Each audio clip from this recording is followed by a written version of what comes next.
Here are stories making news at this hour. I'm Derrick Blakley. The polls are now open in Chicago because early voting has begun. Lauren Victory has that story.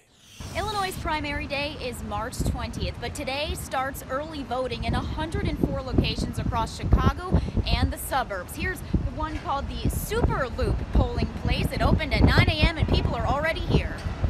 That's Brady Calhoun. He was the first voter through the door today at the Super Loop location. He says he just wanted to get it done, and he also wants to avoid lines on Election Day. That's exactly why Illinois instituted early voting in the first place back in 2016. Cook County Clerk David Orr and Chicago Board of Election Commissioners Chairwoman Marisol Hernandez says turnout is hard to predict, but they do think it's going to be higher than normal this year because of some hotly contested races. Of course, we have the Democratic and Republican gubernatorial primary races. There's also the battle for the Attorney General's office and the fight for the 3rd District congressional seat out in the southwest side of Chicago and southwest suburbs. Some quick reminders: you don't need a reason to vote early in the state of Illinois. You can register to vote at any of these early voting locations, and you can vote in any primary you'd like, whether you're Democrat or Republican, but you do need to declare your affiliation as soon as you walk through those doors. I'm Lauren Victory reporting in the Loop, CBS 2 News.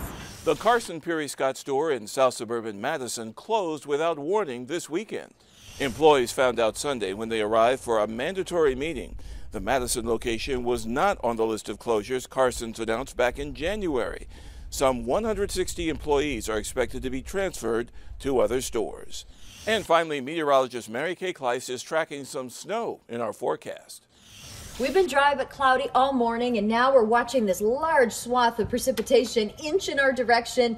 It's going to arrive as a rain start, mixing with some snowflakes as it gets closer. So winter weather advisory up through midnight. So really it's an evening event when we may see a little snow accumulation. Look at the winds though, out of the east. Now what that has done is hold that dry air right at the surface, and that's why the rain and snow has been hard to develop really and get here. So as we look at futurecast over the next couple of hours, by 6 o'clock we'll probably have that mix coming in. Then in the evening it's mostly snow except south of I-80 by 9 o'clock, and then as we get into midnight, 1 a.m. starts tapering off. How much? Well, right now models want to keep the highest amounts north of the Wisconsin border, but we could see about an inch of accumulation this evening.